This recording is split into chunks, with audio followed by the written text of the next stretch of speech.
ওয়াকার, জনগণের দাবিটা কি? জনগণের দাবি হয়েছে তুমি রিজাইন করো, তুমি পদত্যাগ করো। ওয়াকার, জনগণের দাবি এইটা, তুমি রিজাইন করো।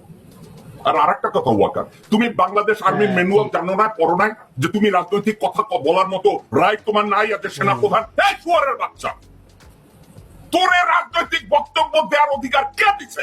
এই শুয়োরের বাচ্চা, বেকুবের উপকারের বেকুব, শুয়োরের বাচ্চা খাচ্ছি। তোরে কেউ শিখায় নাই ওয়াকার তুই রাজনৈতিক বক্তব্য দিতে পারবি না আর্মির ইউনিফর্ম পয়রা? এই হারামজাদা, তোরে এই অধিকার কে দিছে? বাংলাদেশে দুইটা ক্যান্সার, বাংলাদেশে দুইটা ক্যান্সার।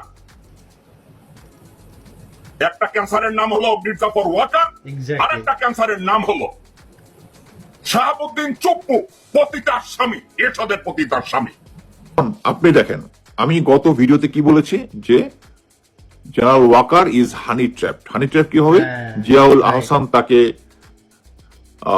ব্ল্যাকমেইল করেছে যে আপনার সাথে শেখ হাসিনার যত কনভারসেশন আছে সব আমি ছেড়ে দিব, তার যত গোয়েন্দা সংস্থার সমস্ত প্রভাব ব্যবহার করে ওই জিনিসটা আনার জন্য তারেক সিদ্দিকের বাসায় গিয়েছে এবং ওখানে হানি ট্র্যাপ হয়েছে।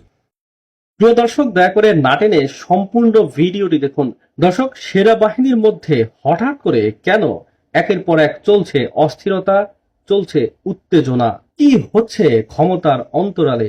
খুবই পরিকল্পিতভাবে দেশের মধ্যে অস্থিরতা তৈরি করা হচ্ছে শুধুমাত্র ডক্টর ইউনূসকে সরিয়ে দেওয়ার জন্য।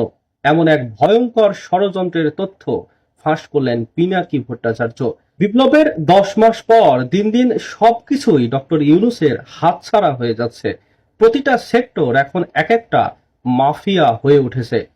ভেতরের তথ্য বলছে যে এভাবে চলতে থাকলে ডক্টর ইউনূসের বিদায়ের ঘন্টা খুব তাড়াতাড়ি বাজবে। সেনাপ্রধান ওয়াকার, আসিফ নজরুল এবং প্রেসিডেন্ট চুপ্পু সহ যারা আওয়ামী ঘরানার আছে তাদেরকে পদচ্যুত করে বিচারের সম্মুখীন করতে না পারলে ডক্টর ইউনূসের পরিণতি হবে প্রেসিডেন্ট জিয়াউর রহমানের মতো।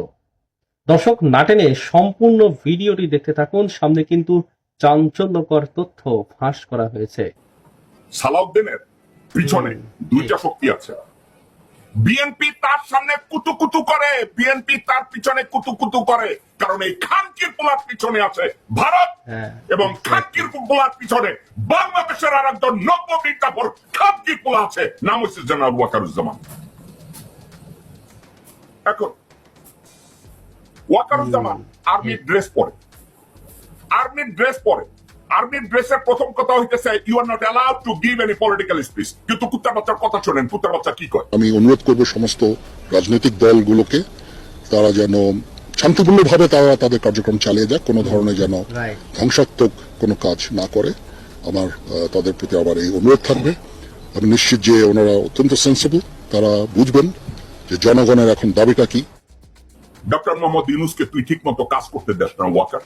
ডক্টর মোহাম্মদ ইউনূসের প্রত্যেকটা ভালো কাজের তুই রেল রোড তৈরি করিস, সেখানে একটা ব্যারিকেড তৈরি করিস। শুয়ারের বাচ্চা, শুয়ারের বাচ্চা, তুই ডক্টর মোহাম্মদ ইউনূসকে প্রতিদিনে যে পারফর্ম করা উচিত, যে সাবজেক্ট গুলোকে সাপোর্ট করা উচিত, শুয়ারের বাচ্চা তুই এগুলো করিস না। আবার লেকচার তো দাইতেছিস হারামজাদা গান্ড, জাবেরা রাজনীতিবিদরা সেন্সিটিভ, শুয়ারের বাচ্চা তুই এগুলো করাইতেছিস। ঠিক। বাংলাদেশের যত প্রকার অনিয়ম এখন হচ্ছে, বাংলাদেশের যত প্রকার কন্ট্রাডিক্টরি ডিসিশন গুলো হচ্ছে, বাংলাদেশের যত প্রকার দুর্নীতি, অন্যায়, অবিচার, রাস্তাঘাটের দুর্নীতি, উশৃঙ্খলতা সব ওয়াকারের নির্দেশে হচ্ছে। তুই বৈশা বৈশা মাসুদ কামালরে প্রমোট করস, তুই বৈশা বৈশা সালাউদ্দিনরে প্রমোট করস, তুই বৈশা বৈশা মির্জা ফখরুলরে প্রমোট করস, তুই বৈশা বৈশা গোরখোদ গাব্বাসরে প্রমোট করস, তুই বৈশা বৈশা দুর্নীতি পরায়ণ ফতুরে তুই প্রমোট করস। হারামজাদা শুয়োরের বাচ্চা, তোর বাপ দাদা ছিল ইংরেজদের মুরগি সাপ্লাই দেওয়া হারামজাদা, তারপরে খান বাহাদুর মারাইছে শাহুয়ার পোলা। তুই কইতেছিস জনগণের মতামত, জনগণ কি চায়?